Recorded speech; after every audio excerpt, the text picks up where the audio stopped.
அண்ணே இந்த phone launch ஆகும்போது என்ன கிழிச்சிங்க. இப்போ பார்த்தீங்களா இந்தியாவிலையும் சரி குளோபல்லையும் சரி ஐஃபோனோட சேல்ஸுக்கு காரணமே இந்த 16 தானா. நம்ப மாட்டேன்டா. பார்த்தீங்களா? சரி சரி ஓகே ஓகே. தோல்வி ஒத்துக்கிறீங்களா? ஒத்துக்கிறேன். அந்த பயம் இருக்கட்டும். இரு வா இங்கே வா. இப்போ இந்த ஃபோனில் என்ன இருக்கும்னு நினைக்கிறேன்? எந்த பட்ஜெட் இருக்கும் அது? ஒரு 20-25. சரி ஓகே. இதில் வந்து பார்த்தீங்கன்னா OLED டிஸ்பிளே கொடுத்துருக்காங்க. ஏங்க இது கூட காம்படிஷனுக்கு வரீங்களா? இதுலேயும் இருக்குது, இதுலேயும் OLED தான். 120 Hz ரெஃப்ரெஷ் ரேட்ஸ் இருக்குது. சரி இது இருந்தாலும் ஸ்மூத்தாக தான் இருக்கும். நெக்ஸ்ட்டு 3.5mm ஜாக் இருக்குது.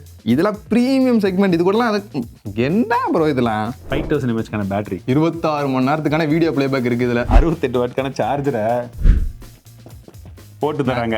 எக்கோ ஃப்ரெண்ட்லி பேக்கிங் பார்த்தீங்களா? Echo friendly packaging. நாங்கள் அதனால தான் கொடுக்குறதே இல்லை. இந்த பட்ஜெட்லேயே ஒயர்லெஸ் சார்ஜிங் இருக்குது பிரதர். இதில் அதில் இருக்குன்னா இதில் இருக்காதா? 7.5 வாட் இருக்கு. 15 வாட் ரெடி. இதெல்லாம் கொண்டு வந்துருவீங்க. இ சிம் இருக்கா? 2 சிம் போட முடியும். அதில் ஒன்று இ சிம். அது மட்டும் இல்லை, SD கார்டும் போட்டுக்கலாம். அதெல்லாம் தேவையில்லாத ஆனிங்க.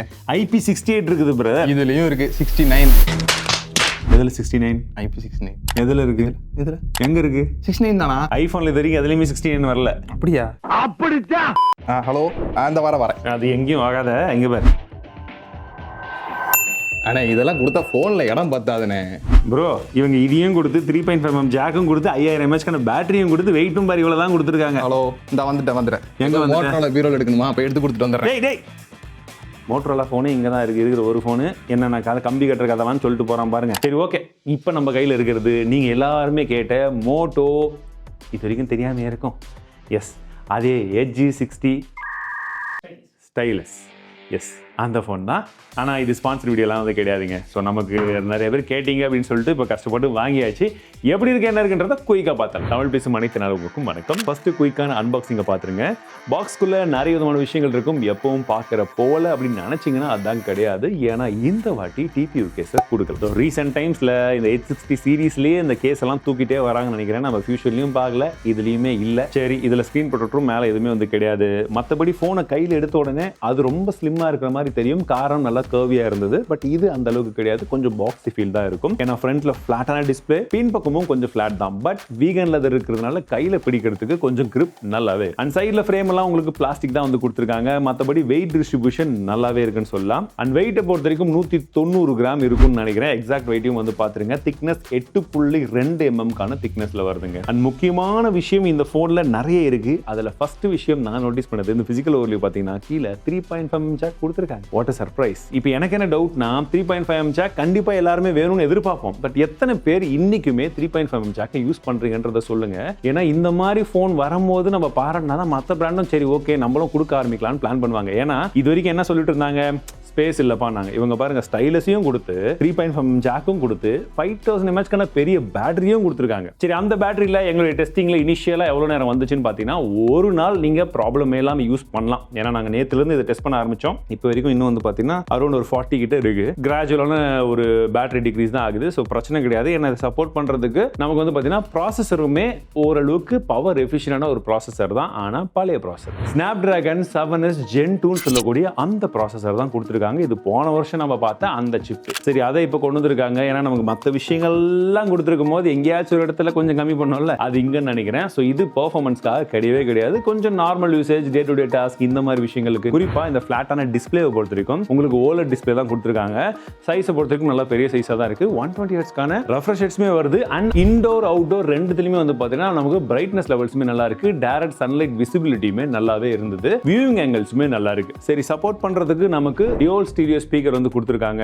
ஆடியோ குவாலிட்டி லவுடா இருக்கு, கிளாரிட்டி நல்லா இருக்கு. ஆனா பேஸ் எதிர்பார்த்த அளவுக்கு இல்ல, கொஞ்சம் கம்மியா தான் இருக்கும். அப்ப இந்த கேமிங்னு கேட்டீங்கன்னா ஓரளவுக்கு மாடரேட்டா மட்டும் தான் நீங்க கேமிங் விளையாட முடியும். சோ அத பெருசா எதிர்பார்க்காதீங்க. Casual games விளையாடிக்கலாம். மத்தபடி HDR சப்போர்ட் உங்களுக்கு யூடியூப்லயும் கிடையாது, நெட்ஃபிளிக்ஸ்லயுமே கிடையாது. கார்னிங் கிளாஸ் 3க்கான ப்ரொடெக்ஷன் ஃப்ரண்ட்ல கொடுத்திருக்கிறது ஒரு நல்ல விஷயம். அண்ட் இந்த பட்ஜெட்டை கன்சிடர் பண்ணும்போது பெசில்ஸ் ஓரளவுக்கு பரவாயில்ல அப்படின்னாலுமே மேல 3 சைடு ஒவ்வொரு சைட்லயுமே ஒரு மாதிரி இருக்குங்க. சைட்ஸ்ல வந்து ஒரு மாதிரி இருக்கு, மேல கீழே ஒரு மாதிரி இருக்கு. இருக்கு, பட் ஸ்டில் பார்க்கும்போது உங்களுக்கு ஃபுல் ஃபிளெஜ்டான எக்ஸ்பீரியன்ஸ் வந்து கிடைச்சிடும். அண்ட் கீழே வந்து பார்த்தீங்கன்னா உங்களுக்கு இன்டிஸ்பிளே ஃபிங்கர் பிரிண்ட் சென்சர் கிடைக்குது. அண்ட் இதுவுமே ரொம்ப கீழே தான் இருக்கு இன்னுமே, ஓகேங்களா? பட் யூஸ் பண்ணாதான் இது பழகும். அண்ட் இதை சப்போர்ட் பண்றதுக்கு நமக்கு LPDDR4 RAM type, UFS 2.2 storage type மட்டும் தான் கொடுத்துருக்காங்க. அண்ட் இப்போ ரீசெண்ட் டைம்ஸ்ல மோட்டோ கலக்கிற ஒரு விஷயம் என்னன்னு பார்த்தீங்கன்னா அவனுடைய ஹெலோ யூஐ தான். ஸோ இந்த ஹெலோ யூஐ பொறுத்த வரைக்கும் வந்து பார்த்தீங்கன்னா நிறைய விதமான இம்ப்ளிமெண்டேஷனை பெட்டர் பண்ணியிருந்தாங்கன்னு சொல்லலாம். உங்களுக்கு பார்க்கறதுக்கு கிட்டத்தட்ட ஸ்டாக் அண்ட் எக்ஸ்பீரியன்ஸாகவும் இருக்கணும்.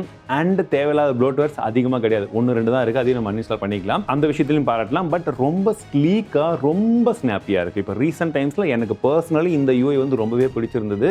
சரி, இதில் ஏதாச்சும் காம்ப்ரமைஸ் இதில் பண்ணியிருக்காங்களான்னு பார்த்தீங்கன்னா கண்டிப்பாக கிடையாது.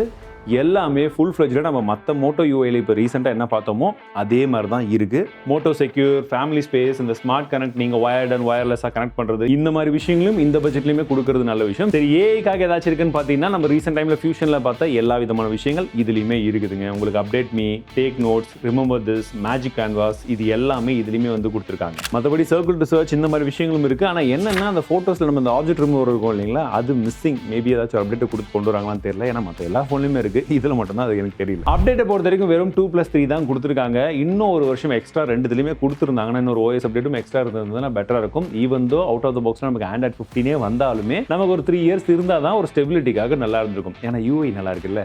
சரி, அப்போ மற்றபடி நம்ம முக்கியமாக பேச வேண்டிய விஷயமே ஸ்டைலஸை பற்றி தான். ஏன்னா இதில் நிறைய விஷயங்கள் செய்ய முடியும். சரி, இதை பார்க்கும் போது உங்களுக்கு சாம்சங்கில் இருக்கிற மாதிரி தோணுமே தவிர, நான் இதையும் சாம்சங் S10 வந்து பக்கம் வச்சு காமிக்கிறேன், எந்த அளவுக்கு டிஃபரன்ஸ் இருக்குன்னு வந்து பாருங்க. அண்ட் இதில் ப்ளூடூத் எனேபிள் எதுவுமே வந்து கிடையாது. ஜஸ்ட் இந்த ஃபோனில் மட்டும் தான் ஒர்க் ஆகும், வேற எந்த ஃபோன்லையும் ஒர்க் ஆகாது. இன்க்ளூடிங் மோட்டோவுடைய ஃபோன்ஸில் நீங்கள் ட்ரை பண்ணாலும் அதுலையுமே இது ஒர்க் ஆகாது. இப்போ இந்த S10 ஜஸ்ட் கொடுத்துருக்காங்க, இதில் ஜஸ்ட் எழுதுறதுக்கு, ஃபோனை வந்து அன்லாக் பண்ணுறதுக்கு இந்த மாதிரி தானு கேட்டிங்கன்னா, அன்லாக்னா பாஸ்வேர்டெல்லாம் போடுறதுக்கு, வரையறதுக்கு இந்த மாதிரி தான் கேட்டிங்கன்னா இல்லை, ஒரு சில விஷயங்கள் எக்ஸ்ட்ரா கொடுத்துருக்காங்க. அது என்னென்னு பார்த்தீங்கன்னா, இந்த ரைட் சைடில் நீங்கள் இந்த பென் எடுத்தோடனே சின்னதாக அந்த பாப்பப் வந்துருது பார்த்தீங்களா, அதை கிளிக் பண்ணிங்கன்னா ரைட் நோட்னு இருக்கு, அதை கிளிக் பண்ணி நம்ம நோட்ஸ் எழுதிக்கலாம். இல்லை ஃப்ரீ ஃபார்ம் கிராப், இதை வந்து நான் கஸ்டமைஸ் பண்ணி வச்சிருக்கேன், நம்ம வேணும்னா மாற்றிக்கலாம். அதுவும் என்னன்னு சொல்கிறேன். உங்களுக்கு ஸ்க்ரீனில் எங்கே வேணுமோ நீங்கள் செலக்ட் பண்ணி அதே ஷேப்பில் வந்து கிராப் பண்ணிக்க முடியும். ஸ்கெட்ச் டு இமேஜ், ஏதாச்சும் ஒன்று வரைஞ்சதை நீங்கள் இமேஜாக கன்வெர்ட் பண்ண முடியும். பட் இதில் என்ன ஒரு விஷயம்னா, நீங்கள் என்ன வரைகிறீங்களோ அதற்கு தகுந்தாற்போல் ஒரு இமேஜ் அதுவாக எடுத்துகிட்டு வரதை தவிர நம்ம வரைஞ்சதை இமேஜாக கன்வெர்ட் பண்ணுறது இல்லை. இதுதான் பலத்துலையும் பிரச்சனை. அதே விஷயம் தான் இங்கேயும் பண்ணுது. பட் ஒரு ஃபன்னான ஒரு விஷயம் இருக்குன்றது தெரிஞ்சுக்கோங்க. லைவ் மெசேஜ், நீங்கள் ஏதாச்சும் ஒரு மெசேஜ் எழுதிட்டு யாருக்காச்சும் அனுப்பணும்னு நினச்சிங்கன்னா, பர்சனல் மெசேஜாக கொஞ்சம் கிரியேட்டிவாக இருக்கும்னு நினச்சிங்கன்னா அந்த மாதிரி நீங்கள் அமைச்சிக்கலாம். ஜிஃப் மேக்கர் இருக்குது. ஸோ உங்களுக்கு இந்த மாதிரி கிளிக் பண்ணிவிட்டு உங்களுக்கு வீடியோவில் ஏதாச்சும் ஒரு பார்ட் வந்து நீங்கள் ஜிஃபாக கன்வெர்ட் பண்ணி கூட அனுப்ப முடியும். இல்லை எக்ஸ்ட்ரா ஏதாச்சும் ஆட் பண்ணணும்னா ஜஸ்ட் இந்த செட்டிங்ஸை கிளிக் பண்ண உடனே வந்து பாருங்கள்.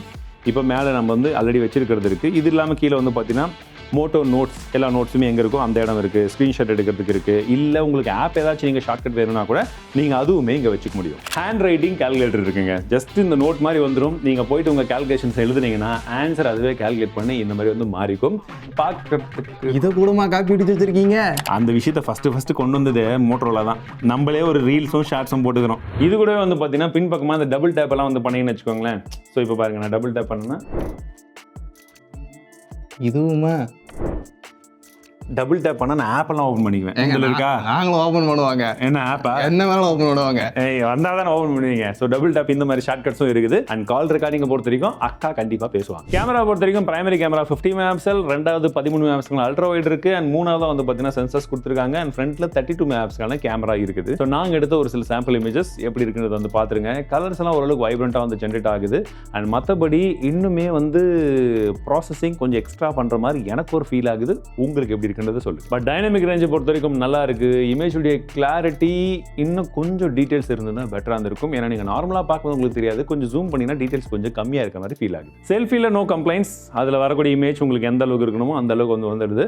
ஸோ இதுவுமே இன்னும் கொஞ்சம் ஃபேஸ் வந்து லைட்டா மொளமொளன்னு பண்ற மாதிரி ஒரு ஃபீல் எனக்கு இருக்கு. பட் உங்களுக்கு எப்படி இருக்குன்றது வந்து சொல்லுங்க. மற்றபடி ரெண்டு கேமராலையுமே நம்மளால 4Kல வீடியோ எடுக்க முடியும். 4K 30 FPS வீடியோ எடுத்துருக்கோம். இப்போ வந்து சன் இந்த சைடு அடிச்சிருக்கு. அப்படியே ஷேடாக போகலாம். ஆடியோ கிளாரிட்டி, கலர் கரெக்ஷன் எப்படி இருக்கு பாருங்க. ஃபோக்கஸ் ஆகுதா கரெக்டாக? 4K 30 FPS video எடுத்துகிட்ருக்கோம். நான் இப்போ அப்படியே ஷேடோவில் இருக்கேன். லைட்டாக அப்படியே வெயிலுக்கு போனேன். எப்படி இருக்குன்னு பாருங்கள். ஆடியோ கிளாரிட்டி, நாய்ஸ் எல்லாம் எப்படி இருக்குன்னு பாருங்கள். அண்ட் இந்த டைமில் நான் இன்னொரு விஷயத்தை நோட்டீஸ் பண்ணது என்னன்னா, நீங்கள் கேமராவில் ஒரு கேமராலேருந்து இன்னொரு ஆப்ஷனுக்கு ஸ்விட்ச் பண்ணும்போது நார்மல் போர்ட்ரேட்லேருந்து ஃபோட்டோஸ்க்கு நீங்கள் போகிறீங்க அப்படின்னா அந்த இடத்துல ஒரு மைனராக ஒரு லேக். கனெக்டிவிட்டியை பொறுத்த வரைக்கும் நமக்கு இதில் பார்த்தீங்கன்னா தேவையான எல்லா விதமான விஷயங்களும் இருக்குது. ஓவராலாக 23,000 ரூபாய்க்கு இந்த ஸ்மார்ட் ஃபோனை லான்ச் பண்ணியிருக்காங்க. ஸோ அந்த பட்ஜெட்டுக்கு இந்த ஸ்மார்ட் ஃபோன் எப்படி இருக்குன்னு வந்து சொல்லுங்கள். பர்ஃபார்மன்ஸ் மட்டும்தான் கொஞ்சம் குறையா இருக்கிற மாதிரி எனக்கு ஃபீல் ஆகுது. எனக்கு மட்டும்தானே இல்லை உங்களுக்கு அப்படி ஃபீல் ஆகுதான்னு சொல்லுங்கள். பட் மற்றபடி தேவையான நிறைய பாக்ஸஸ் வந்து ஃபில் பண்ணியிருக்காங்க. அண்ட் இன்னொரு முறை சொல்லிடுறேன், இந்த வீடியோக்கான ஸ்பான்சர் நீங்கள் மட்டும்தான். சூப்பர் டிடிஸ் நீங்கள் கேட்டதுனால தான் வீடியோ ரிவ்யூ வந்து பண்ணுறோம். ஸோ ஸ்பான்சர் இருக்கோ இல்லையோ, டிவைஸ் நல்லா இருந்தால் தான் நல்லா இருக்குன்னு சொல்லுவேன், நல்லா இல்லைன்னா நல்லா இல்லைன்னு தான் சொல்லுவேன். ஸோ இந்த வீடியோலையுமே நல்லா இல்லாத விஷயத்தை என்னென்னு சொல்லிட்டேன், நல்லா இருக்கிற விஷயமும் சொல்லியிருக்கேன். ஸோ உங்களுடைய கருத்துக்கள் என்னன்றதை ஷேர் பண்ணுங்கள். மீண்டும் அடுத்த சந்திக்கிறேன். வாழ்க தமிழ்.